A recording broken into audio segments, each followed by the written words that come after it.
Right, I'm about to put a film on that's going to show you the truth about the EU, the European Union, and who really formed it.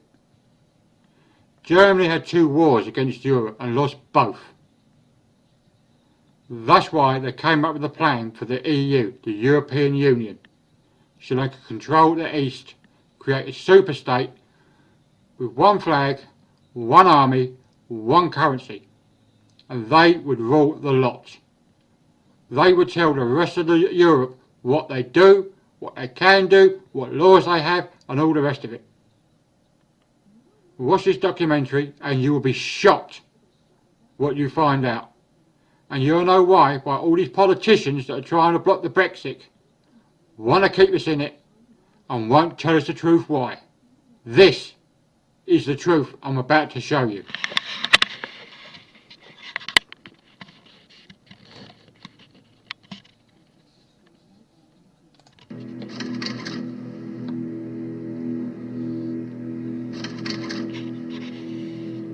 The whole enterprise is crazy, and it's an absolute scam which is going to cost you a great deal. It's rather like paying monkeys, because what happens is the civil servants draw up the list, and if it's vote number 58 and the piece of paper says vote yes, you vote yes, and if it's number 59 and it says vote no, you vote no. It isn't This is why Nigel Farage kept pushing for 25 years or more to get the referendum to get Britain out of the EU. He knew what was going on. Working towards this federal state.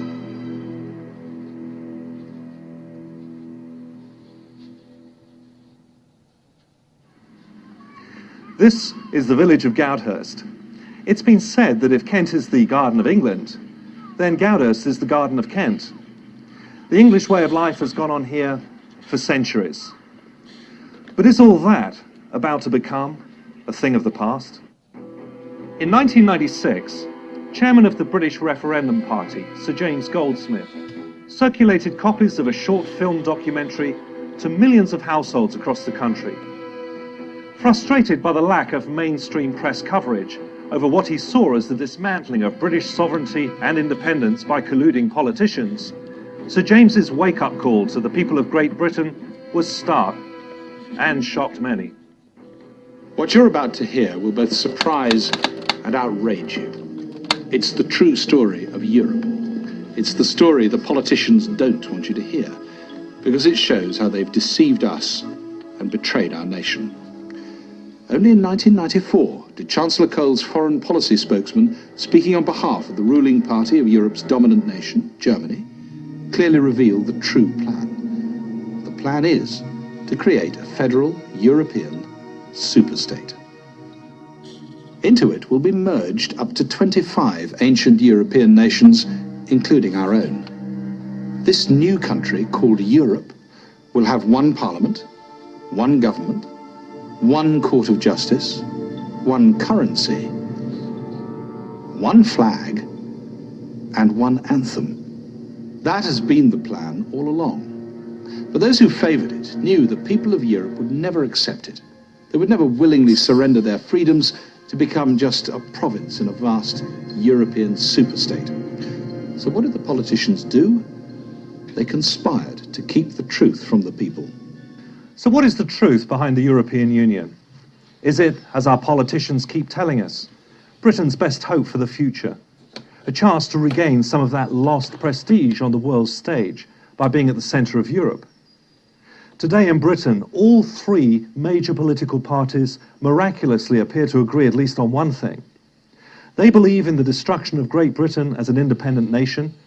They believe an integrated Europe makes sense, that it is the modern, forward-thinking way to go, that it would prevent any chance of a third European war. Unfortunately, nothing could be further from the truth.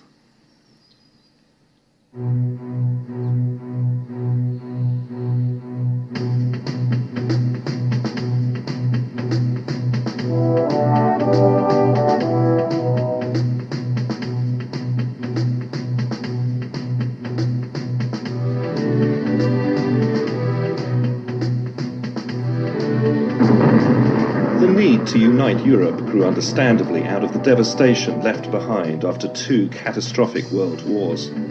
Of all the empires, it was perhaps the Nazis who came closest to pulling off the military conquest and occupation of Europe in recent times. In June 1940, Hermann Goering, Reich Marshal of the German Luftwaffe, reviews final plans for Operation Sea Lion, the German invasion of Great Britain. He also discusses with Hitler a new plan to unite Europe, not just under the conquering hammer of Blitzkrieg, but through a lasting political and economic union, which the Nazis named Europäische Wirtschaftsgemeinschaft, or the European Economic Community. That was the EU, the European Union, formed. Political and economic integration of Europe. Of all the nations targeted, Britain has proved the wild card because she alone has successfully resisted invasion. Rising to his feet at the conference, Nazi economist Professor Horst Jecht of Berlin University firmly declares that Britain is the greatest obstacle to Germany fulfilling her historic aim of dominating Europe.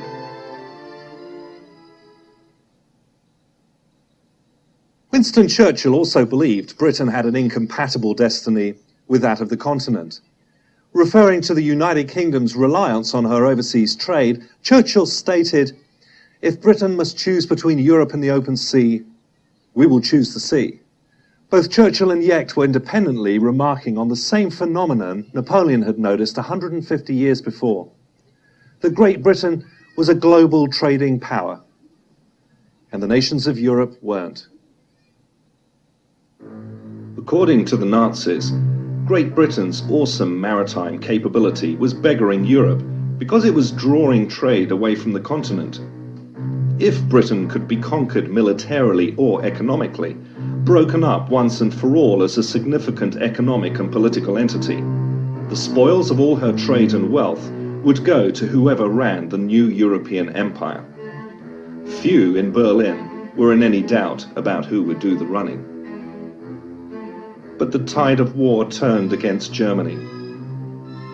In 1944, a meeting was held at the Hotel Rotas House in Strasbourg between officials of the Nazi government and German industrialists. The theme of the meeting was, how will Germany dominate the peace when she loses the war? Following the end of World War II, the rebuilding of Europe, and Germany in particular, became a pressing necessity and was largely funded under the Marshall Plan by the United States. Both Washington and London saw the rapid stabilization of the continent after the war as essential in order to prevent any incursion into Western Europe by the new enemy to be feared, the Soviet Union. Winston Churchill agreed that some form of Commonwealth of Nations in Europe was desirable for establishing stability and a lasting peace. But he never envisioned Britain as being part of any future United States of Europe. Winston Churchill's view of Great Britain's relationship with Europe after the Second World War is summarized with these words of his. But we have our own dream and our own task. We are with Europe, but not of it.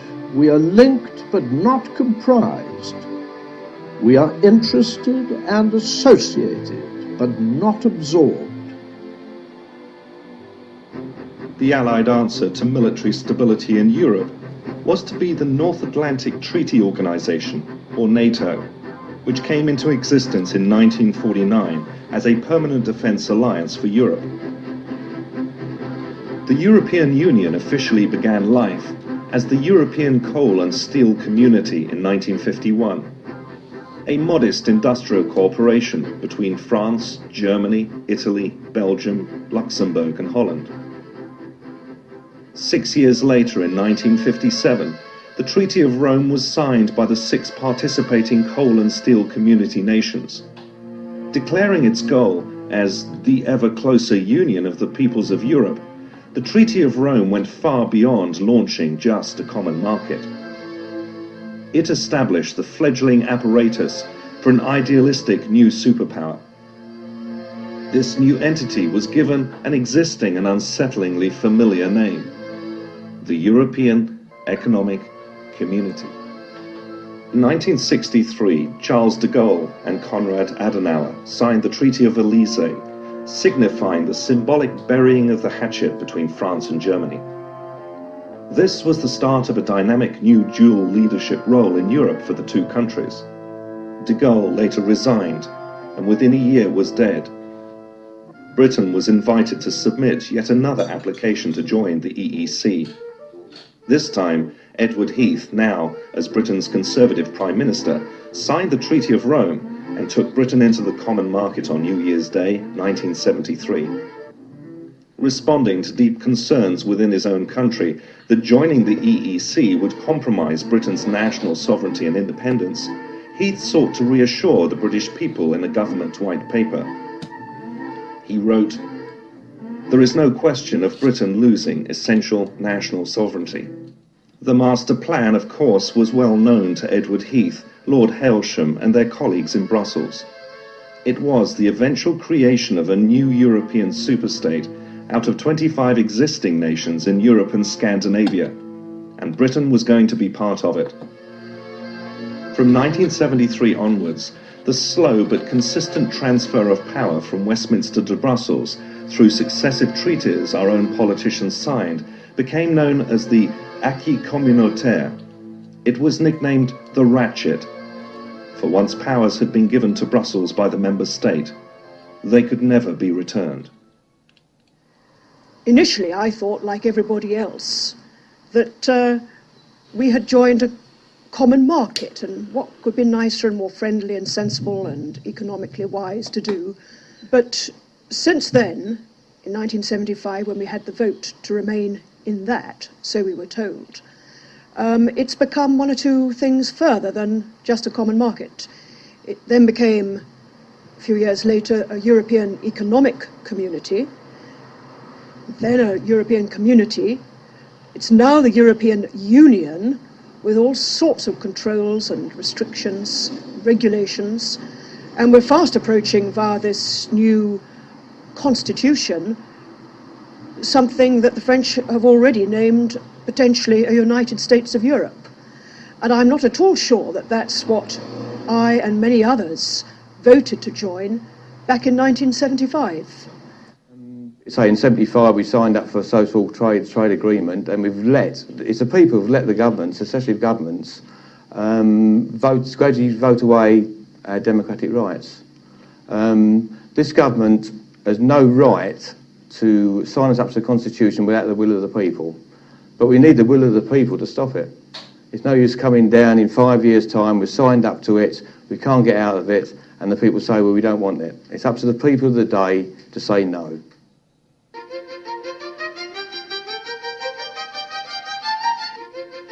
This is the Strasbourg Parliament.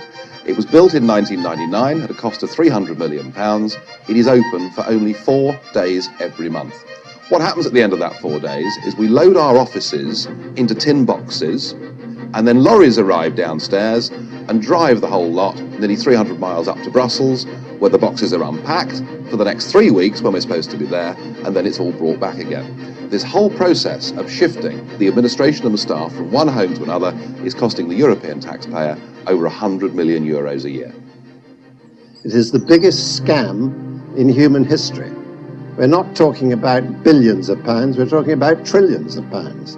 Why a country which has been independent for 900 or more years would ever wish to involve itself in such political chicanery and nonsense as something which defies anyone who is sane.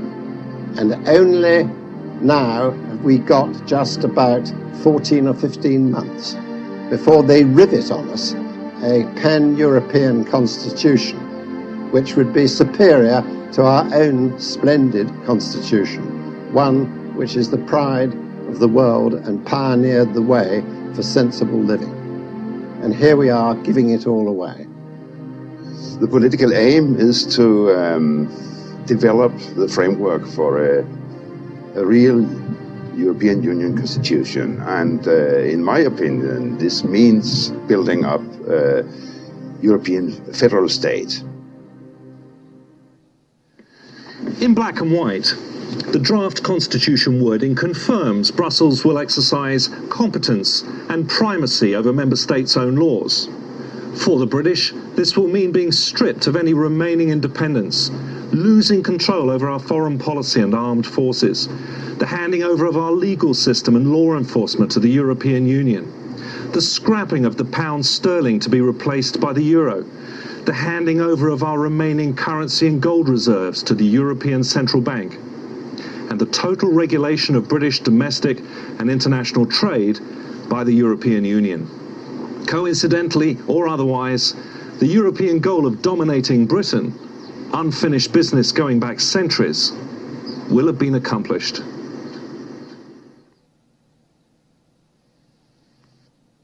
Most have already noticed that the job of running Britain is increasingly being carried out in Brussels, not by British politicians, but by unaccountable foreign committees most in this country have never even heard of, let alone voted into power. These unelected, inscrutable forums dictate what citizens across the Eurozone can and can't do, down to the last detail. Henceforth, Britain is to be ruled from the new Europe, by the new Europe, and for the benefit of the new Europe. The powers driving this new superstate have always been, indeed as they are today, France and Germany.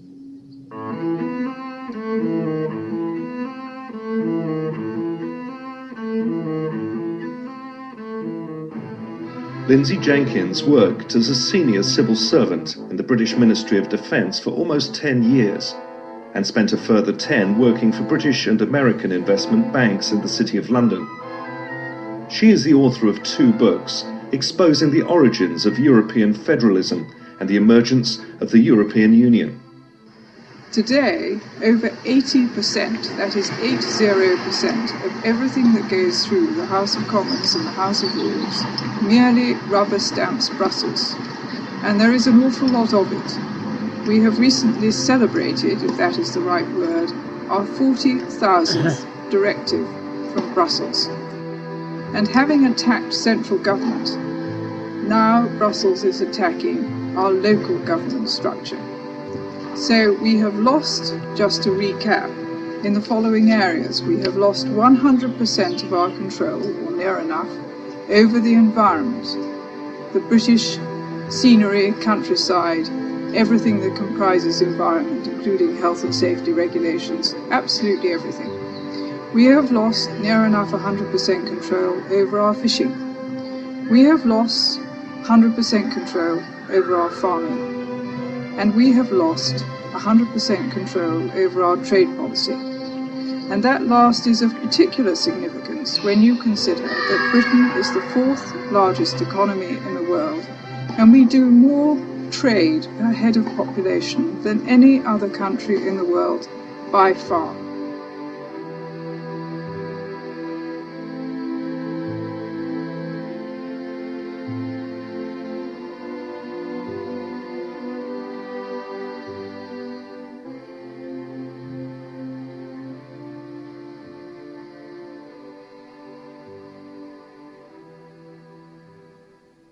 For many in this country, the first experience they have had with the European Union, apart from VAT, came when they tried to protest new legislation introduced to limit the amount and availability of vitamins, herbs, and alternative remedies people will be able to purchase and use in the future.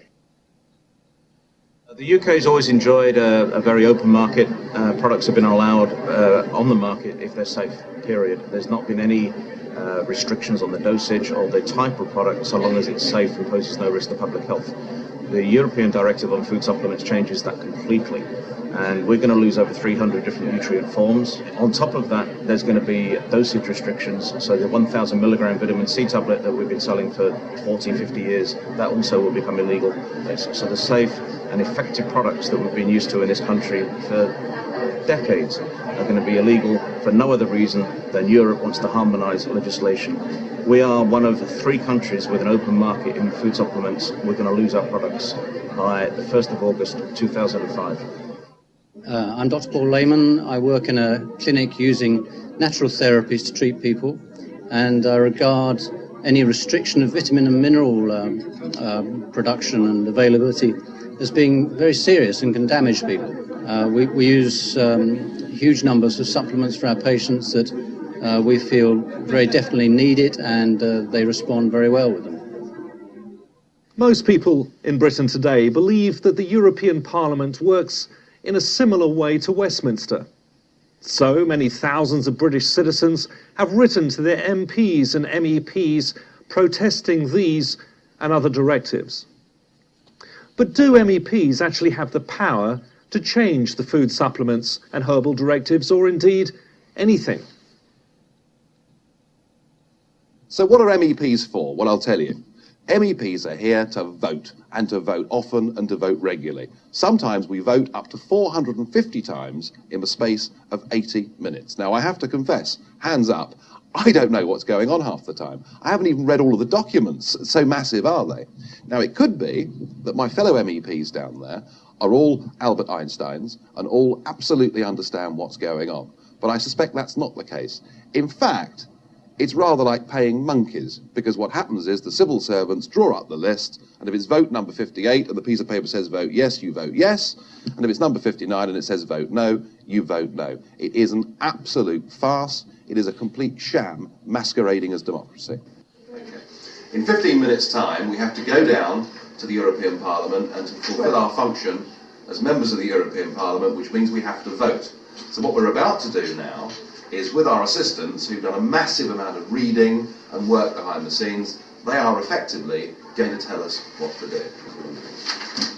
Look at me votes there. What have we got? Yeah. So there's about, in fact, now look at that. This is a classic example of EU voting. There we have 40 individual different amendments that we're expected to vote for en bloc. Now, I defy any man or woman down in that chamber to understand all those 40 amendments and make a balanced decision. It's just impossible. Laws of the European Union are drafted not by the Euro Parliament, but by the EU Commission, one of three powerful forums in which the true might of the Union resides. Members of these forums are not elected to their positions, nor, we are told, will they ever be. When cornered, politicians and public servants routinely tell the British that the EU is just a trading partnership. Yet, underneath the surface, a different picture has emerged. In 2001, a market trader was convicted for selling a pound of bananas weighed using British imperial measures instead of grams and kilos. British District Judge Morgan, in passing judgment upon the hapless metric martyr, stated, "We are now living under a new legal order. The 1972 European Communities Act was a one-off, not an ordinary treaty, but a new way of life. These are new constitutional powers. The British Parliament surrendered its sovereignty in 1972. European laws have overriding force with priority over our British laws. The articles on the supremacy of the British Parliament are now only of historical perspective. They are non-binding." We asked constitutional expert John Bingley whether our politicians were entitled to abandon the rule of law by handing over the powers of British governments to a foreign power. The answer is simple: no. We have much written constitution which is not really fully appreciated in this country. And these documents, the Bill of Rights and Declaration of Rights, along with Magna Carta and many other legal instruments, make it quite plain that allegiance is owed to the Queen, and that allegiance is returned by her through the contract of her coronation oath to the people. And that is not something which may be broken, and our politicians are not entitled to break their oaths of office. It follows, therefore, that no government, with or without a popular mandate, may transfer sovereignty on a temporary or permanent basis to a foreign power that owes no allegiance to the British Crown and is unaccountable to the British people. The new European justice system currently being introduced into the UK is known as Corpus Juris, literally body of law. Corpus Juris is designed completely and permanently to overhaul the British justice system and will include the following: the scrapping of trial by jury. Henceforth, you will face a state-appointed judge who will pronounce you guilty or not guilty. The scrapping of habeas corpus. You are liable to summary arrest without charge. Under Corpus Juris, you can be detained without charge or any evidence being presented against you for up to 9 months. The scrapping of innocent until proven guilty. Henceforth, a citizen must prove his innocence against the combined machinery of the state. The scrapping of double jeopardy, or not being tried for the same offence twice. Under EU sanction, Jack Straw, while Home Secretary, gave prosecutors leave to appeal not guilty verdicts if desired. Technically, this could be done repeatedly until the required conviction is secured. The scrapping of non-disclosure. Henceforth, under Corpus Juris, any previous convictions you have will be made available to the court before your trial begins. There is no presumption of innocence. The French system, or the continental system broadly, the droit administratif, places everything, the subject of the foreign or continental countries, have no rights at all. An Englishman has full liberty, except under the due restriction of law.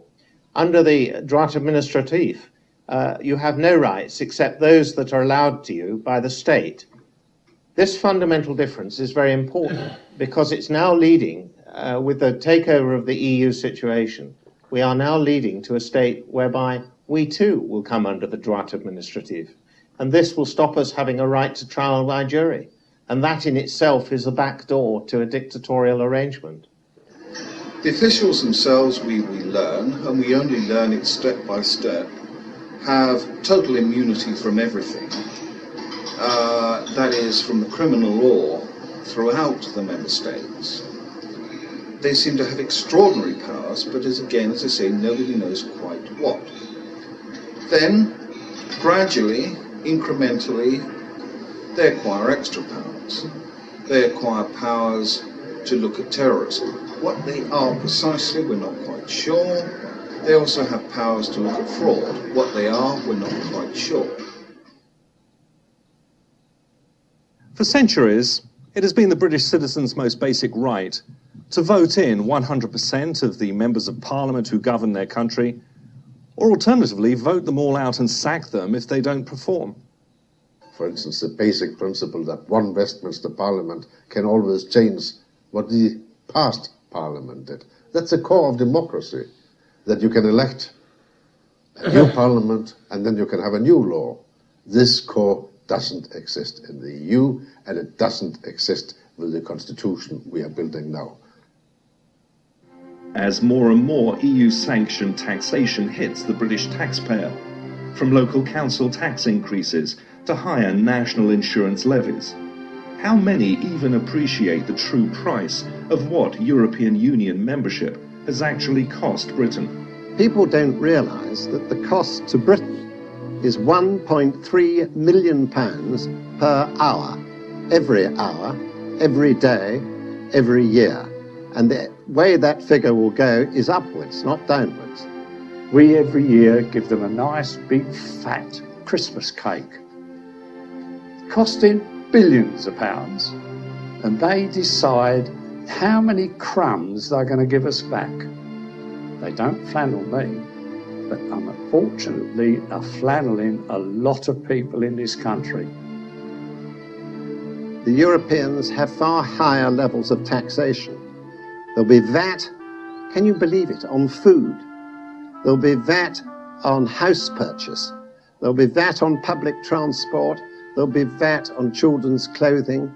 There'll be VAT on funerals. There's no limit to the greed of the bureaucrat.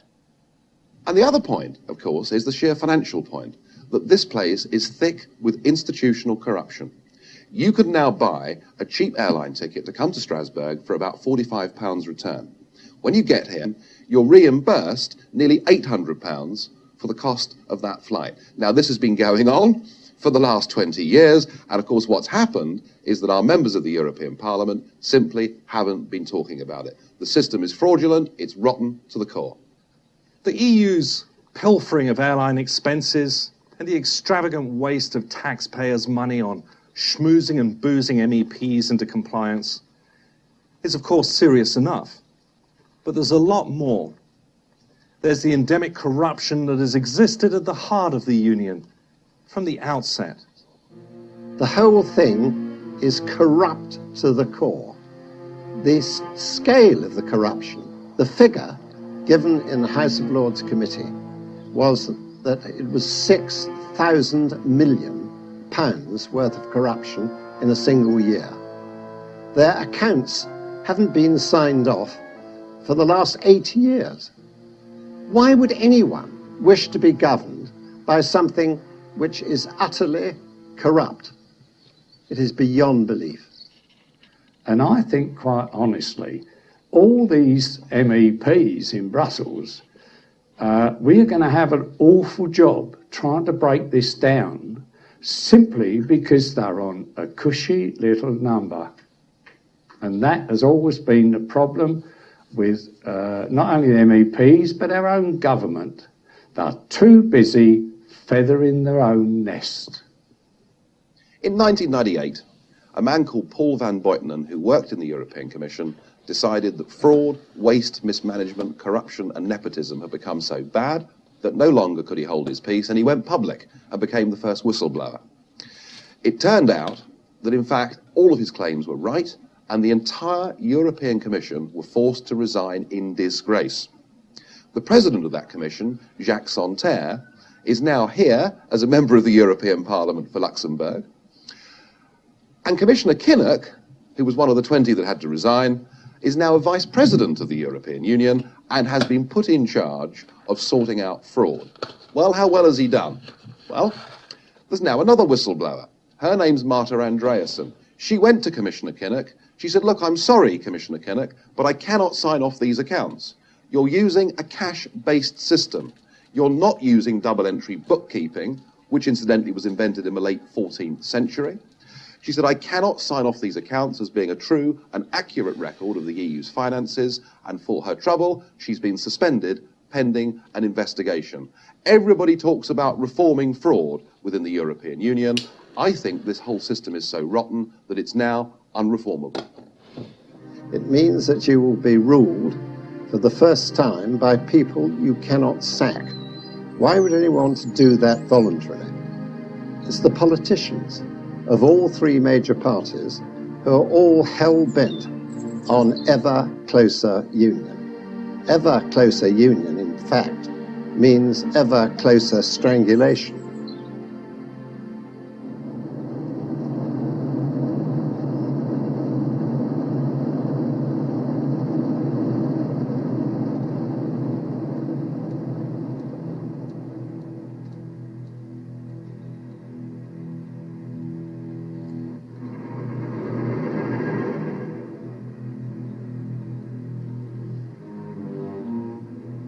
Being part of the European Union will mean Britain will permanently lose control over her armed forces and foreign policy. The new European army, so enthusiastically pushed by France and Germany, in effect threatens NATO, the organization that has kept peace in Europe for the past 50 years. They can use our armed forces, the Crown forces, the Army, the Navy and the Air Force, in the European Rapid Reaction Force. And imagine our forces being under the command of some perhaps French or German general. And then there's the euro. Joining it will be irreversible, according to Hans Tietmeyer, former president of the German Bundesbank. Monetary union is a path of no return, he states. No subsequent revision or withdrawal of any kind is either legally or politically provided for. Britain's economy traditionally tracks that of the United States because of our heavy trading on the dollar. So what would be the effect of joining the euro and tying Britain's economy into this one-size-fits-all arrangement with the other nations of the EU? Brussels wanted to know too, which is why in October 1990, Britain joined something called the European Exchange Rate Mechanism, a dress rehearsal for the euro and monetary union, which effectively locked the British pound into other EU currencies. 23 months of chaos followed. British business suffered its worst recession in 60 years. 100,000 UK businesses went to the wall. Unemployment doubled from 1.5 to 3 million. More bankruptcies were filed than in any previous 2-year period ever. Repossessions of property increased 7-fold. By 1993, over 500,000 of us were at least 3 months in arrears on our mortgages. Britain lost estimated reserves of 68 billion sterling. And as someone once put it, you may be very friendly with your neighbours, but would you actually hand over complete control of your bank account to your friendly neighbours? Quite probably not. And that's precisely what we would be doing if we joined the euro. And if you're in Ireland or in Latvia, the euro is going to be great because you're having everything paid for. Unfortunately, it's by us. And I don't think we can afford or sustain that level of payment for that amount of time. If we joined the euro and the same thing happened to our economy as happened to Germany, we could all find ourselves struggling to pay our mortgages. There's been a great debate going on for the last 5 years about the supposed benefits of the single currency. We're told that business needs it, and we're told above all that it's good for jobs. Well, how's it working out 3 years down the road? Well, in Germany, just 2 miles across the border, there are now 4.6 million people unemployed. They are experiencing exactly what we experienced during ERM back in the early 1990s. They cannot set their own interest rates to set their own economy. And the great risk of joining the euro is that you can finish up totally out of sync with the rest of the European economy, and there's nothing that your democratically elected government can do to alter it. There exists on the continent a massive unfunded pension debt run up by German, French and Italian politicians, and it's been estimated at £1,300 billion. And that would be something which we, the British people, would be expected to contribute. But how could Britain ever free herself from the European Union through military action if all her armed forces were under EU command? And in the unlikely event that she did regain her independence, how could Britain relaunch her own currency if she had handed all her gold and currency reserves over to the European Central Bank?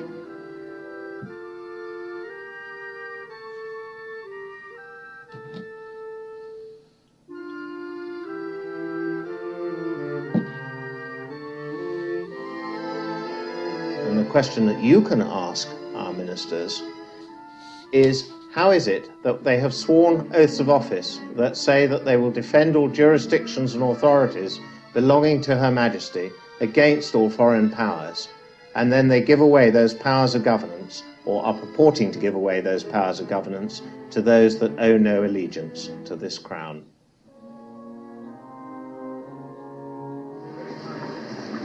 Well, today the European Parliament has voted on the admission of 10 new member states. I have to tell you that I was one of only 22 members of a House out of 626 that voted for those countries not to join.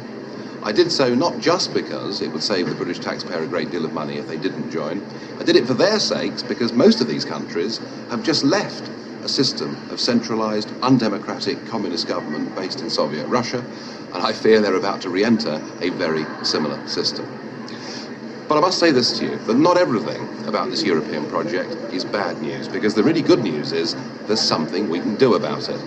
If we want to, and all we need is the political will, a British Parliament at any moment in time can vote for us to have an amicable divorce from this corrupt club. We can then renegotiate a genuine free trade agreement, which is what we thought we'd signed up to in the first place.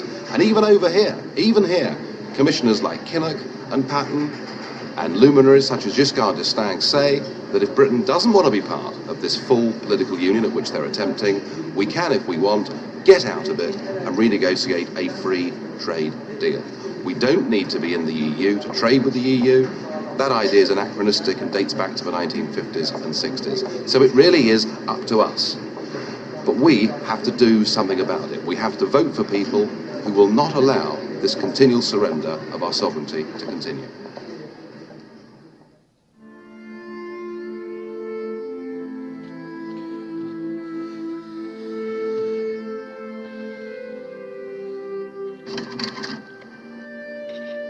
If we don't do something about it in the next couple of years, it's goodbye democracy and everything which we've fought for centuries.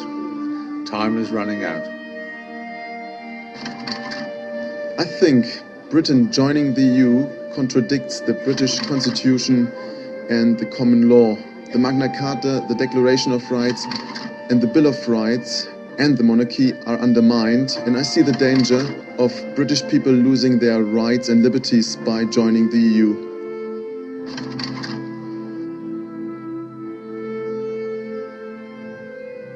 A police force with diplomatic immunity is an affront to democracy, it is highly dangerous, and basically the politicians of the member nations of the EU have given away the rights and the civil liberties of their citizens. It follows, therefore, that no government, with or without a popular mandate, may transfer sovereignty on a temporary or permanent basis to a foreign power that owes no allegiance to the British Crown and is unaccountable to the British people.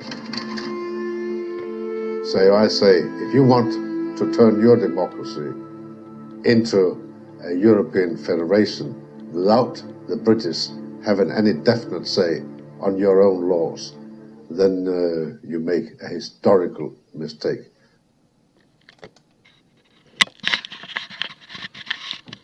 There you go.